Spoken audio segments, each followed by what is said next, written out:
Ocho Joe, Kevin Stefanski says Shedeur Sanders is not getting any first-team reps like Dillon Gabriel did when Joe Flacco was the starter. Stefanski said it's because Gabriel being young, you want to make sure he's getting a lot of reps. It's different when you have a vet like Joe. Some number one reps. Is that true with Shedeur? No. I mean, with a young quarterback with Dillon starting, you want to make sure he gets a lot of the reps. Different when you have a veteran like Joe, I would tell you, Tony. Cleveland is on edge right now. The energy in that building feels tense and suffocating. The moment Kevin Stefanski said Shedeur Sanders wouldn't get a single first-team rep, everything exploded. It wasn't quiet disagreement, it was outright shock. People didn't hear a coaching decision, they heard a message, a signal that his progress might be deliberately slowed down. No one could believe it. When frustration turns to exhaustion, something inside that locker room has cracked. You can feel it in every tone, every glance. This isn't background noise anymore. It's an alarm blaring through the walls. Like and subscribe. If you love Shedeur, then comment SS 100%. Hell nah, you know that ain't normal protocol. You should be doing the same exact thing you were doing with Joe Flacco and Dillon Gabriel. Now if Dillon Gabriel is starting, you should be doing the same thing you were doing with Dillon Gabriel and Joe Flacco with goddamn Shedeur.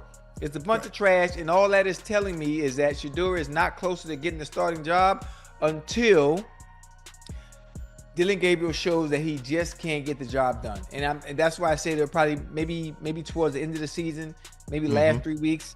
Dillon Gabriel at some point, teams are going to force him. You're going to have to beat us with your arm. At the start, Shedeur Sanders isn't getting first-team reps, not the way Dillon Gabriel did when Joe Flacco was the starter. Stefanski's explanation? Gabriel's young, and they want to give him extra work. He claimed veterans like Flacco don't need as many snaps. That was the reasoning. That was the defense. But everyone knows that's not standard procedure.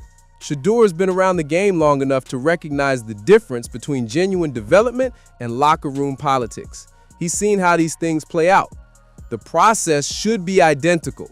What you did with Flacco and Gabriel, you do with Shedeur. Stay consistent. Keep the room accountable. Keep the competition real. That's how you build culture. That's how you build trust. And from there, the frustration boils over. Because this isn't just about reps, it's about respect. The message feels obvious. In their eyes, Shedeur isn't close. He's waiting for Gabriel to stumble before anyone even thinks of giving him a shot. But in the NFL, waiting is death. It kills momentum before it's born. It drains confidence before it ever takes shape. You can lose a season before week 1 if it's built on hesitation. 10 plays a period. Offense gets 10, defense gets 10, then reset. Another 10, then another. That rhythm is the pulse of practice. Hell nah, you know that ain't normal protocol. You should be doing the same exact thing you were doing with Joe Flacco and Dillon Gabriel. Now if Dillon Gabriel is starting, you should be doing the same thing you were doing with Dillon Gabriel and Joe Flacco with goddamn Shedeur. It's a bunch of trash, and all that is telling me is that Shedeur is not closer to getting the starting job until Dillon Gabriel shows that he just can't get the job done. And that's why I say they're probably maybe towards the end of the season, maybe last 3 weeks. Dillon Gabriel at some point, teams are going to force him. You're going to have to beat us with your arm. So out of all those snaps, you're saying Shedeur can't get even one? Not a single rep? Not one quick throw? Not even a simple handoff? That's where everyone snaps, because those little moments matter. One clean handoff matters. One short slant matters. It's about rhythm, timing, and trust with the starters, the heartbeat of real chemistry. You can't recreate that with backups. The 2s and 3s don't move the same. Their spacing's different. Their routes break slower. Their protection calls come a beat too late. And no matter how talented a quarterback is, if he's never worked with the ones, that first real game will hit like chaos. No rhythm, no connection, no control. We're not going to allow QJ to run up and down the field. They're going to stack 9 in the box. You're going to have to prove that you can beat us with your arm.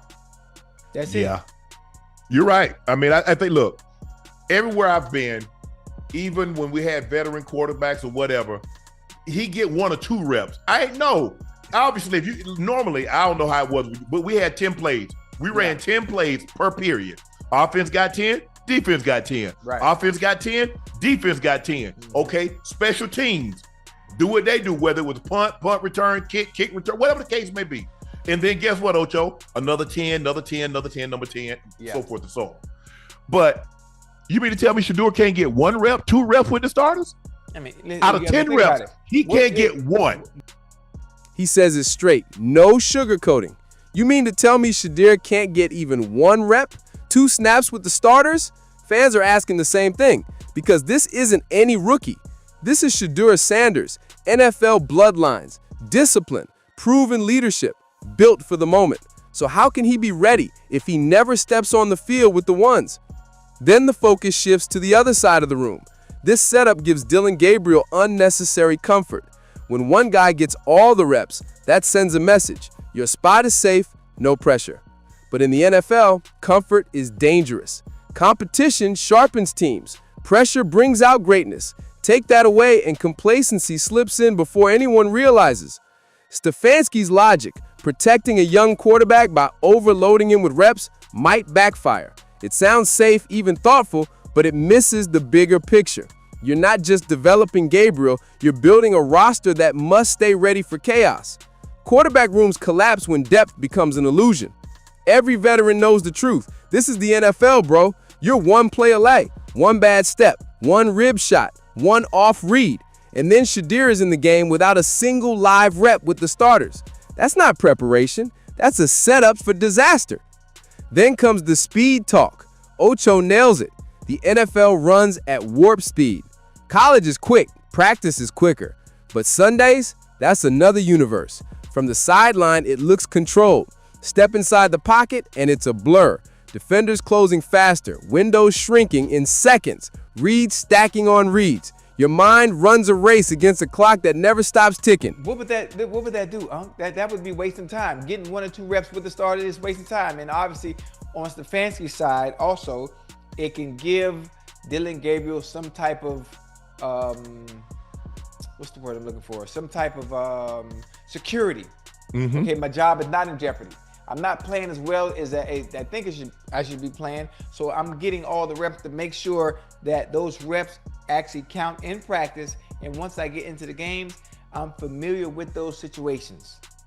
If a young quarterback like Shedeur hasn't taken snaps with the top receivers or first-team line, his first real taste of NFL speed will be a shock. That's what they mean when they say you never know when you'll need Shedeur. That moment always arrives. An injury, a cold start, a desperate spark the team needs. The difference between a prepared backup and a forgotten one can flip a game, a season, even a career. Strip away the yelling, and the point still stands. This is about how coaching politics quietly shape careers.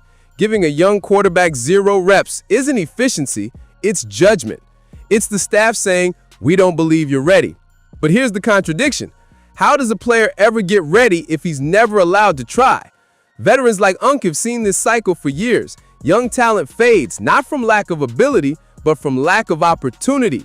Reps are trust in motion. Each one is a coach saying, we believe you might be the guy. Without that, no quarterback can prove anything. Without that, everyone's guessing when the moment finally comes. That's what makes this situation so maddening. Shedeur doesn't need favoritism or a new scheme, he just needs fairness. He needs reps with the people he could one day lead. That's the baseline for any serious organization. Across the league, smart teams know the formula. When a franchise drafts a quarterback they truly believe in, they feed him situational reps early. Jordan Love still got first-team looks while Rodgers was in Green Bay. Brock Purdy, the last pick in the draft, still saw real work in San Francisco. That's why they were ready when called upon. That's the difference between coaching for the future and clinging to comfort. Real coaches protect the team before their ego. Stefenski might think he's protecting Gabriel's confidence, but in reality, he's stunting the growth of the entire offense. Because what happens when Gabriel struggles? When that 3-and-out stretches into a half? When Shedeur is suddenly thrown in without rhythm, without timing, without reps with Amari Cooper or the starting line?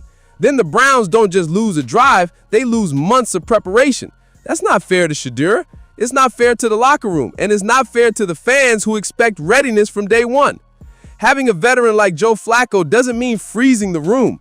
Vets are mentors, not obstacles. The best coaches rotate snaps with intent, keeping every player sharp, every option alive. Depth isn't talk, it's practice. So this notion that Shedeur doesn't need reps because Gabriel needs them more misses the entire point. This isn't a youth experiment. This is the NFL. Every position is one play away from chaos. Balance matters more than optics. Ocho says it best. Even one handoff matters. Let Shedeur see the first team line. Let him feel the timing, the rhythm, the pressure. That's not favoritism. That's football IQ. That's how professionals prepare. Shedeur Sanders isn't a random rookie. He carries a legacy, a spotlight, and expectations most players never face. Every snap he takes and every snap he's denied will shape how the league perceives him. So when the Browns keep him out of first-team reps, it sends a message loud and clear to the locker room, the media, and the fans. He's not close. And that's dangerous. Once that label sticks, it's almost impossible to peel off. That's how promising players get boxed in, stamped as projects when all they ever needed was a fair shot. Unc and Ocho see that in real time. They know the difference between a development plan and a quiet burial. Their message to Stefenski couldn't be louder. Stop overthinking.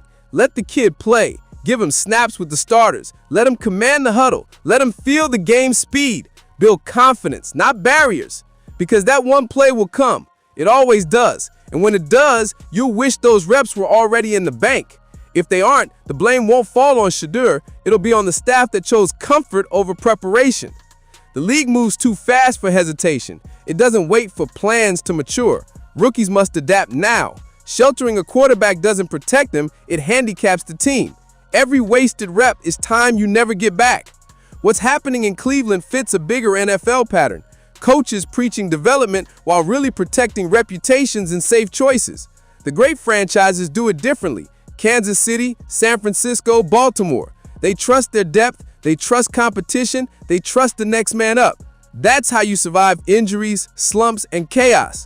That's how you build culture. Right now, Cleveland looks scared. Scared to risk, scared to compete, scared to ruffle feathers. But football doesn't reward fear. It rewards readiness. Every veteran knows it. Some just can't say it out loud. Playing it safe kills progress before it starts. Shedeur Sanders deserves live reps, not just clipboard reps, not just scout team looks. Real work with real teammates. That's how you prepare a future starter. That's how you protect your season before it's on the line. And until Kevin Stefanski figures that out, Cleveland will keep spinning its wheels. Another year of what-ifs, another year of almosts. You don't win by hiding from risk. You win by preparing for what's next. And what's next might come in a single snap. One hit on Gabriel, one frozen field in December, one spark that demands change. Ready or not, that moment is coming. And when it does, the Browns will learn the hard way. If Shedeur isn't ready, it won't be on him. It'll be on the coaches who kept him waiting. If you enjoyed this breakdown, make sure to like and subscribe. This is football the way it should be discussed. The warning's out there. If Cleveland doesn't